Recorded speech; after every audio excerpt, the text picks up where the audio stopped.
الله العظيم وصدق رسوله النبي الأمين الكريم ونحن على ذلك لمن الشاهدين والشاكرين والحمد لله رب العالمين۔ آئیے سب سے پہلے مدینے والے آقا حضور احمد مجتبی محمد مصطفیٰ روحی فدا صلی اللہ تعالیٰ علیہ وسلم کی بارگاہ مقدسہ معطرہ منورہ مطہرہ میں جھوم جھوم کر درود پاک کا نذرانہ پیش کریں۔ پڑھیے سارا مجمع بلند آواز سے اللہم صلی علی سیدنا و مولانا محمد وعلی آل سیدنا و مولانا محمد مبارک وسلم۔ صلو علیہ صلاۃ و سلام علیک یا رسول اللہ صلی اللہ تعالیٰ علیہ وسلم۔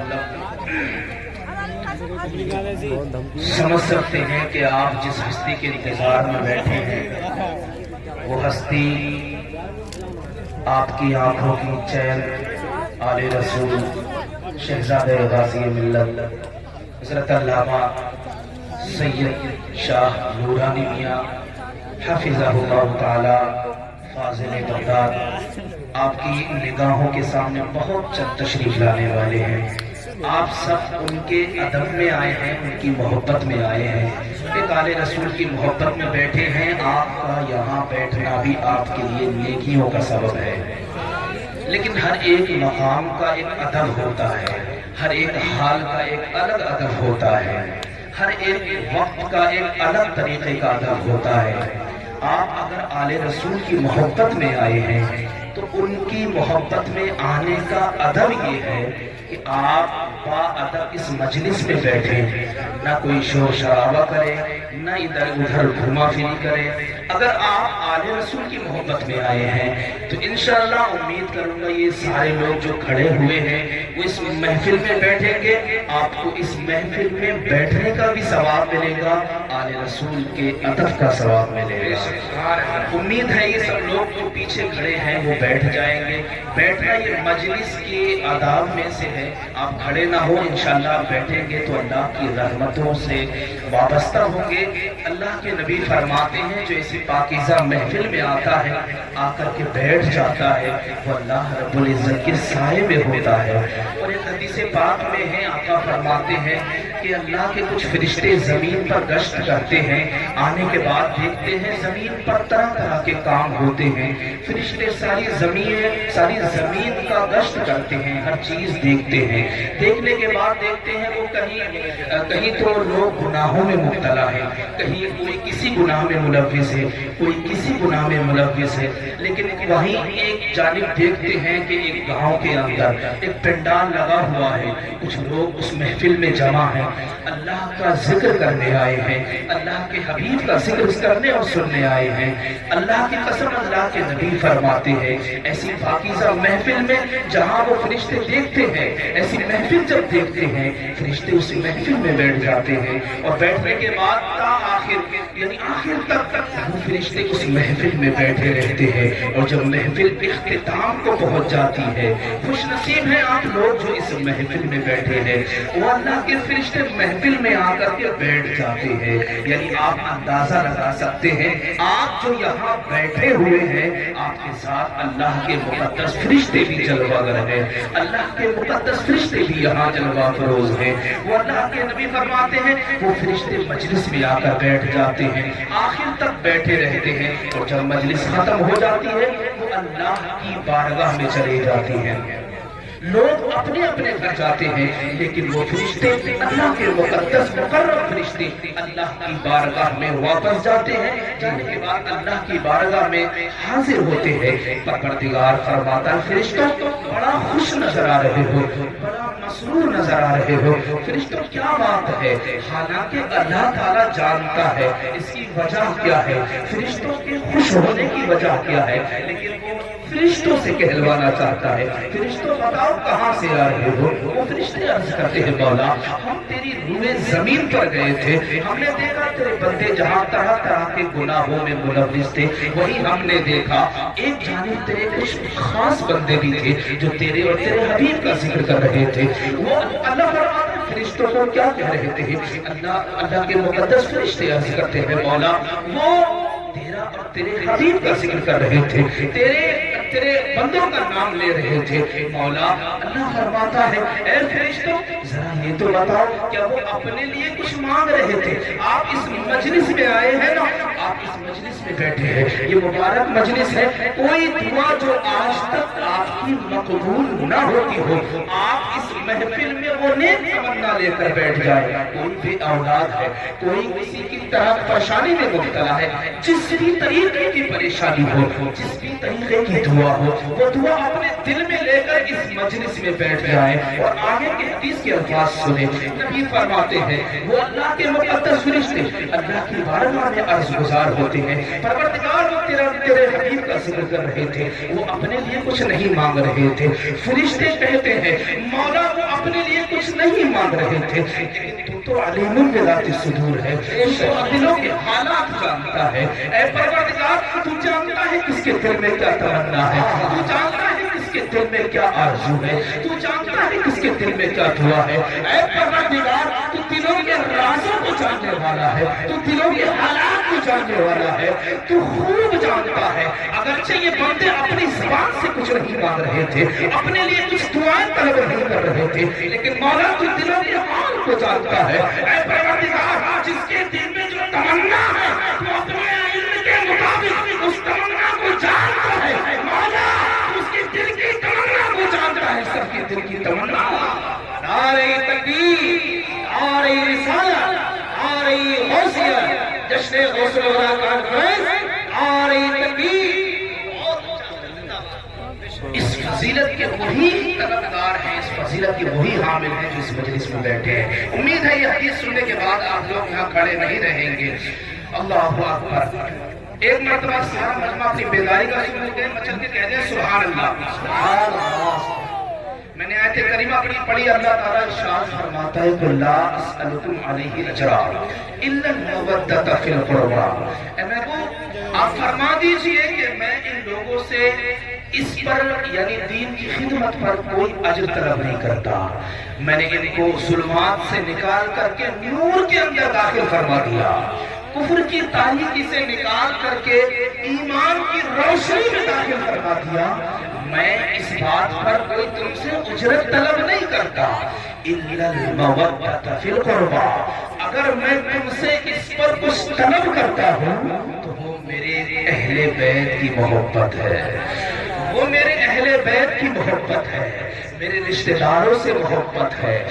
دین کی خدمت کی 63 سال میں دین کی خدمت کی، یوں تو 40 سال نبوت کے قبل تھے، لیکن در حقیقت 40 سال بھی نبی کی وہ دین کی خدمت کے لیے تھے، دین کی نشر و اشاعت کے لیے تھے۔ وہ 63 سال کی زندگی انسانوں کی ہدایت کے لیے تھی۔ 63 سال تک جو اللہ کے دین کی خدمت کی، اللہ کے دین کو پھیلایا، اللہ کا نام جو دنیا تک پہنچایا ہے، وہ 63 سال کی زندگی کا نتیجہ ہے۔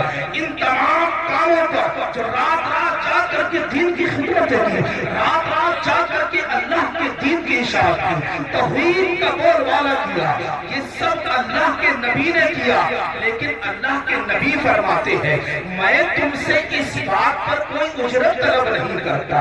انسان جب کوئی کسی کا کام کرتا ہے تو حق بنتا ہے اس کو اجرت طلب کی جائے، حق بنتا ہے اس کا کرایہ لیا جائے، حق بنتا ہے اس کا معاوضہ لیا جائے۔ لیکن اللہ کے نبی فرماتے ہیں میں تم سے کوئی اجرت طلب نہیں کر رہا ہوں، میں نے بہت خدمت کی ہے، یہ بڑی خدمت ہے، یہ کیا بڑی خدمت نہیں کہ تمہیں اندھیروں سے نکال کر روشنی کی طرف داخل کر دیا، تمہیں ایمان کی طرف داخل کر دیا، ایمان جیسی دولت نصیب کر دی، تمہیں ایمان جیسی دولت عطا فرما دی۔ یہ کم بڑی قسمت ہے، یہ کم بڑا ہم پر ان کی عطائیں ہیں، لیکن ان عطاؤں پر اللہ کے نبی فرما رہے ہیں میں کوئی اجرت نہیں مانگ رہا، میں کوئی معاوضہ نہیں مانگ رہا، میں کوئی تم سے اس بات پر بدلہ نہیں مانگ رہا۔ پھر کیا مانگ رہے ہیں؟ نبی فرماتے ہیں اِلَّا الْمَوَدَّةَ فِي الْقُرْبَى، میں اس پر کوئی مال مانگتا ہوں، نہ دولت مانگتا ہوں، نہ چاہو جلال مانگتا ہوں، نہ دنیا کی حکومت مانگتا ہوں۔ اگر میں اپنے دین کے عوض میں،